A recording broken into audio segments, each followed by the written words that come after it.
Hello and welcome to the Comic Cave. I'm Ramsey, aka Captain Away, and today we're looking at the 1988 to 1989 West Coast Avengers story, Vision Quest, from Marvel Comics. When the majority of the Avengers disappeared to Battleworld to fight in the Beyonders' Secret War, for the first series bearing that title, the few Avengers left behind were forced to try to figure out how to continue on their own. As part of dealing with that, Vision took the leadership chairman position of the Avengers, and continued to lead the Avengers even after the rest of the team returned. His first order of business with the full lineup back was to figure out what to do with the large number of characters attempting to be part of the roster, despite Captain America having set a 6-person team limit. Perhaps taking inspiration from recent changes in the X-Men titles, the Avengers decided to make a second team, pushing their excess members out to Los Angeles, to start an Avengers team for the West Coast side of America. The team would initially consist of leader Clint Barton, aka Hawkeye, his wife Bobby Morse, aka Mockingbird, Simon Williams, alias Wonder Man, Greer Grant Nelson, better known as Tigra, and the Jim Rhodes Iron Man.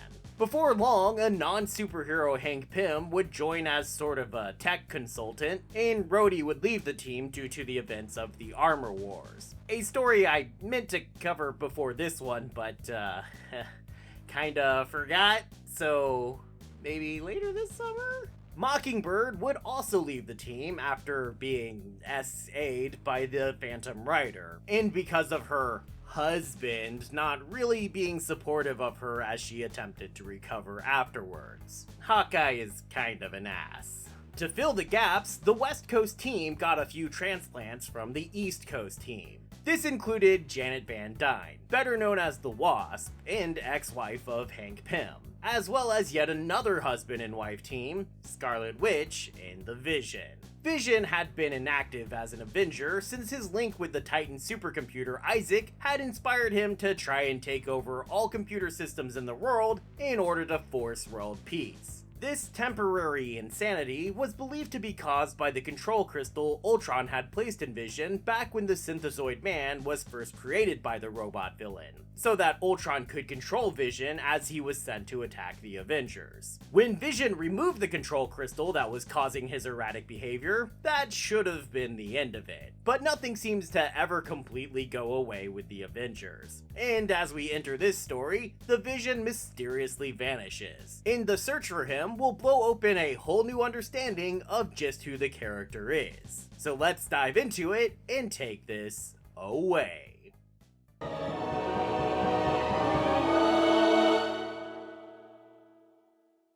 The comic opens on Wanda, the Scarlet Witch and wife of the Vision, finding herself alone in bed. Sensing something is wrong, she rises and immediately sets about looking for her missing husband, but he's nowhere to be found at home. So she heads outside and across the compound owned by the West Coast Avengers to find Hawkeye doing some early morning training to help work out his frustrations over his failing marriage to Mockingbird. Anything other than going to therapy, am I right, ladies? Unfortunately, Hawkeye doesn't know where Vision is either, nor does Hank Pym when they attempt to call him. Nor does Ultron, who suddenly attacks them out of nowhere.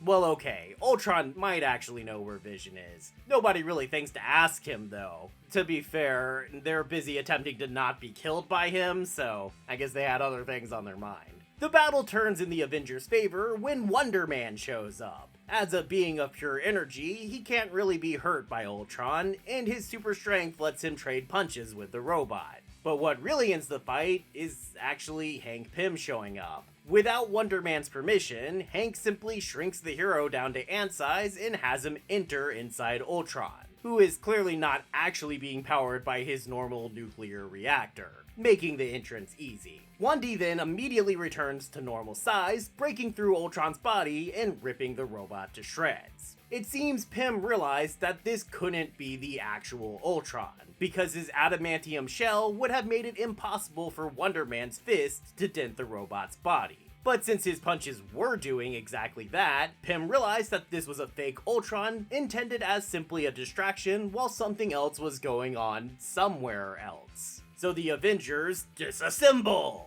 to split up to search the grounds and see if they can figure out exactly what the distraction was for. And once again, it's Pym who figures it out first. It seems that Vision isn't just missing, he's been erased. Pym discovered a virus introduced into their computer system that selectively erased any data pertaining to the Vision.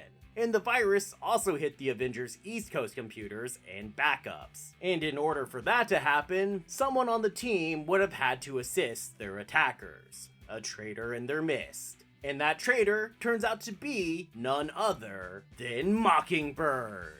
In order to have a shock value final page of this first issue, Mockingbird seems quite pleased with herself about being the traitor. But with the start of the next issue, she'll immediately be remorseful about her involvement, because it seems it wasn't entirely intentional. After splitting with Hawkeye in the Avengers in that earlier story, Bobby would be re-recruited by S.H.I.E.L.D. Bobby is former S.H.I.E.L.D. already, so rejoining her old agency was natural enough. And it seems S.H.I.E.L.D. was worried that, now that Vision was taking an active role in the Avengers again, he might someday attempt to take over all computer systems in the world like he had before. So they wanted a contingency plan that would involve kidnapping Vision and dropping a virus into Avenger computer systems to prevent any threat he might pose on that front. Developing that plan required someone with insider knowledge, so Bobby immediately set to work. But it wasn't long before she discovered them adding dangerous elements to her plan, like the fake Ultron attack and a post-hypnotic suggestion to keep Wanda's hex powers from working on the fake Ultron. Bobby didn't like the dangers these extra elements possessed for the Avengers, but when she complained, she was knocked out and thrown into a jail cell, where she realized that her employers weren't S.H.I.E.L.D. at all, but KGB. Because this was 1988, remember? We're still almost exactly 1 year out from the fall of the Berlin Wall and 3 years from the end of the Soviet Union. Mockingbird fakes her death in the cell and escapes, but by the time she arrives to the Avengers' palatial West Coast estate to warn her former teammates, the supposed contingency plan had already been pulled off. In order to help rectify her mistake, Bobby goes with the team to the supposedly abandoned warehouse that is serving as the supposed S.H.I.E.L.D. base that Bobby had been working at. Wasp goes into the base alone to scout ahead, but gets distracted and never actually reports to the team. But it's not long before the rest of the team is noticed in their hovering Quinjet and fired upon, prompting them to go ahead with a more direct approach and attack the base. They're able to quickly break in and track down Vision, finding that he's being kept in Section 31. Which Bobby knows is the worst news they could get, because it means that this is the Vision. Gives new meaning to Avenger disassembled, am I right?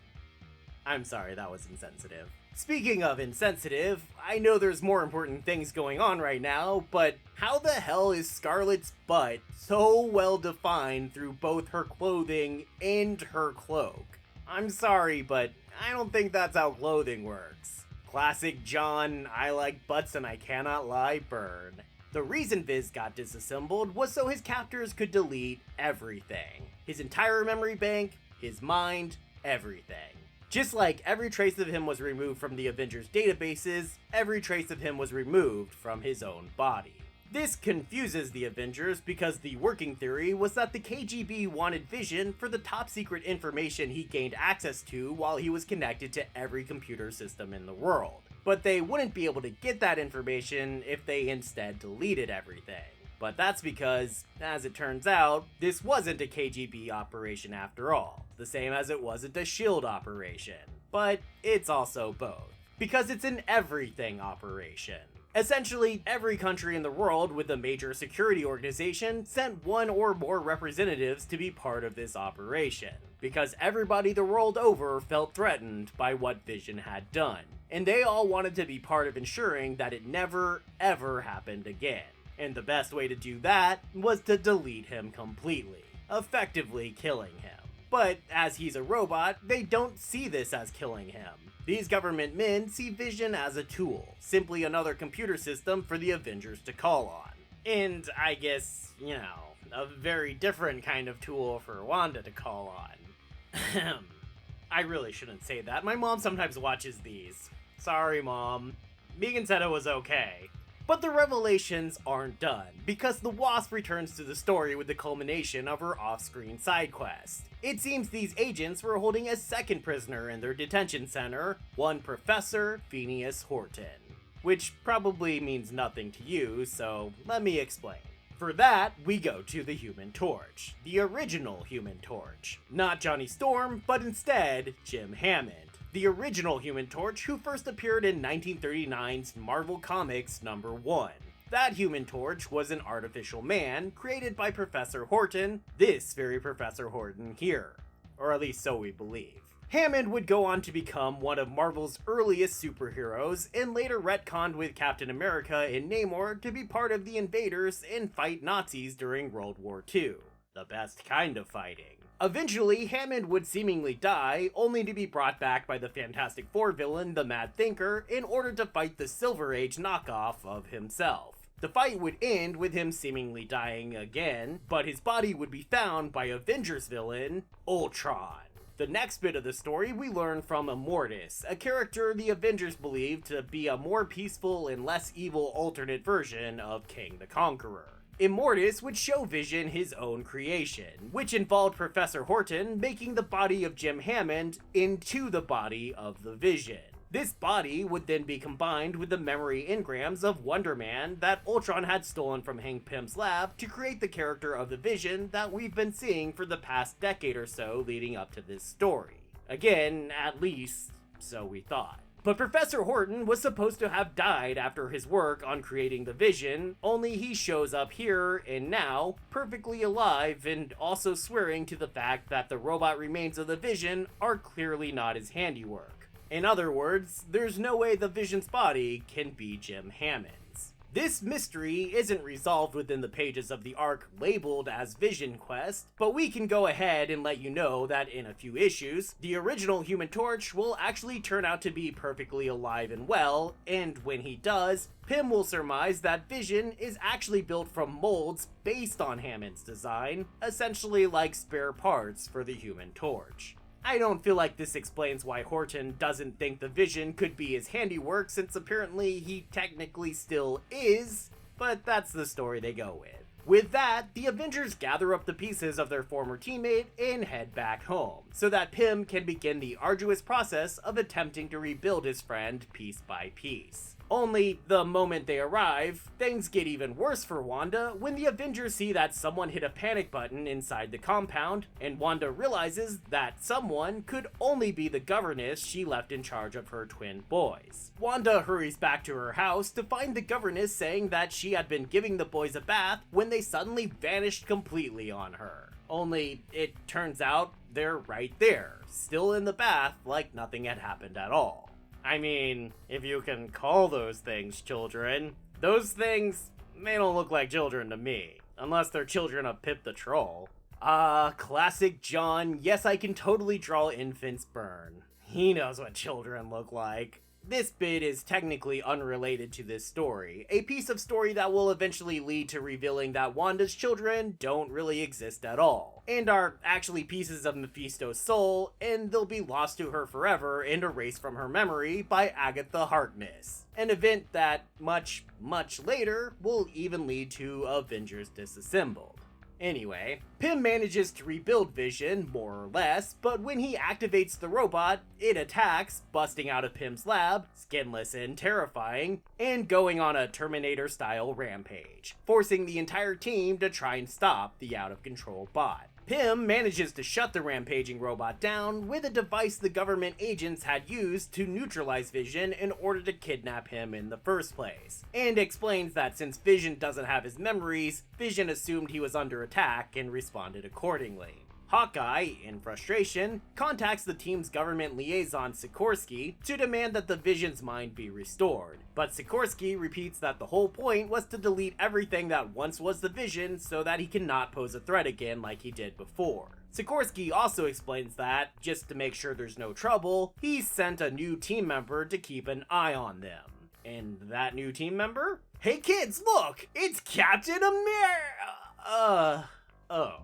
No, that's not Captain America, that's US Agent. That's like the Temu Captain America. Very disappointed. In some ways, this is actually a really cool little bit of history though, because this is practically a character reveal. as John Walker would be making his debut as US Agent practically simultaneously in the Captain America comic at this time. In fact, judging from the cover dates, it seems like this issue actually came out earlier than the Captain America comic that is supposed to be Agent's debut. But people are welcome to fact check me on that. While the rest of the team, acclimates to their new teammate, Pym returns to his lab to fill Vision's memory banks with all pertinent information relating to the Avengers, more or less restoring the Synthezoid Man's memories. Unfortunately, Vision's synthetic skin is another matter. It was badly damaged when being removed from his body, so when the Vision is restored whole, they find him now looking like a ghost. Even worse, for Wanda, is that the Vision is now returned to how he was when she first met him.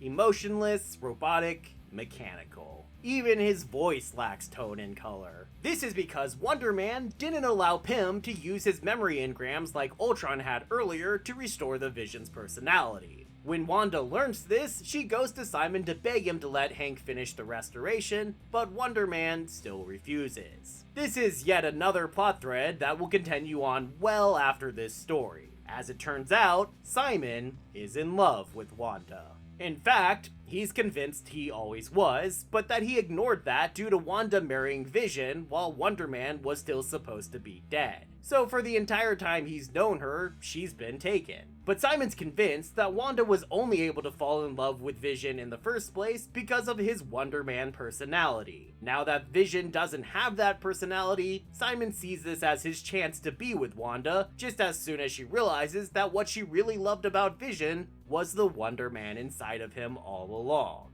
That sounds wrong. You know what I mean, hopefully. Also, sorry Simon, but I'm just not buying it. If you really cared about Wanda, then you'd care about her happiness more than you do about being with her. Which, to be fair, he does eventually realize. I think the matter is a lot more complicated of an issue, honestly. We should probably be talking about the fact that Simon never got to consent to his memories and personality being used in the first place. And maybe also about how there's probably some jealousy and bitterness over Vision essentially getting to live Wonder Man's life better than Simon ever managed to do himself. But while I think we do see hints at these concepts, we won't really go into that, focusing more on dreamy-eyed crushes. New Viz meets the team, and US Agent somewhat hilariously demands that the robot put on some clothes. So the Wasp offers Vision the tattered remains of his old outfit, which Vision is able to manipulate to match his new exterior, and he gains the new look he will keep for quite some time after this. Somewhat unrelated, but I do love how the cover for the issue debuting this look is a very direct homage of the cover of the issue of Avengers where Vision debuted in the first place. I love all these silly little nods Marvel is always doing with their issue covers. And hey, despite being different teams, you have 4 of the same characters on each cover. So that's fun.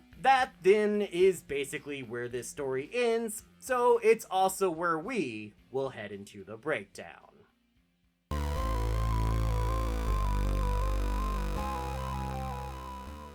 I hadn't read this particular arc before deciding to cover it for the channel, which I did because so many of the Avengers stories I've been reading seem to end up pointing back to this story in one way or another. So I decided it was finally time. And maybe because of that, I was expecting so much more. One thing I often find disappointing, especially with these bigger Avengers stories, is how much page time is dedicated to just rehashing and referencing earlier Marvel stories. Seriously. Every one of these pages I'm showing exists just to have lengthy recaps of stories the characters already know. And that seemed to be largely the point here. An entire event and subsequent stories that all seem to be designed around just bringing back Jim Hammond yet again. Because that was a character I'm sure everybody was clamoring for his return. It also serves to shake up the West Coast team though, and a lot of that I do appreciate about this story. Wanda and Vision are obviously some of the most directly affected, but other teammates see a lot going on here. Tigra, though I barely mentioned her, starts going feral during this arc. Hawkeye, angered by the feeling that he's lost control of the team, especially with US Agent joining against his wishes, will leave the team temporarily and join the Great Lakes Avengers. which is obviously the best of all Avengers teams. I will brook no arguments. In the end, this is one of those stories that just has me very convinced that John Byrne, who pulled double duty here as both writer and artist, is definitely a better artist than he is a writer, and even then, well, his art isn't exactly always peak here. So I'm giving this series a recommendation level of medium. This is an important turning point for the West Coast Avengers, and that makes it one of those big Avengers stories to check out if you're learning about the Avengers, but even still, I wouldn't really call this a must-read by any means. The collected edition gets 1 freaky-ass child. Okay, no, actually, that wouldn't be a good thing, and this is definitely a better collection than that. Okay, fine, let's go with 1 white vision. Everyone likes white vision, right? Wow, that sounded weird. So we can make that kind of a good thing? The collected edition contains not just the 4 issues of this story, but the following 5 issues to bring us up to issue 50, as well as some bonus uncolored pages. There's also an epic collection that starts even earlier, running from issue 38 all the way up to 52 for a whopping 15 collected issues, while also including 2 annuals, the same bonus art from the regular Vision Quest collection, and bonus material from an issue of Marvel Age magazine talking about Vision Quest. If you've been here a while, you know I'm a fan of the epic collections, and this one is no exception. Thanks everybody for watching, and I hope you enjoyed this video. I really wanted to cover this particular story because I felt that it leads really well into the next story that I plan on covering, which I'm covering due to popular demand. That's right, it's Avengers Operation Galactic Storm. So if you're excited about that, or you did enjoy this story, or you're just feeling more like an android than a man, and I think I've used that one before, but whatever, then be sure to click the like and subscribe and leave a comment and all those things so you can help the channel out. And so you can help yourself to make sure to be here next time, and I hope to see you then, right here in the Comic Cave.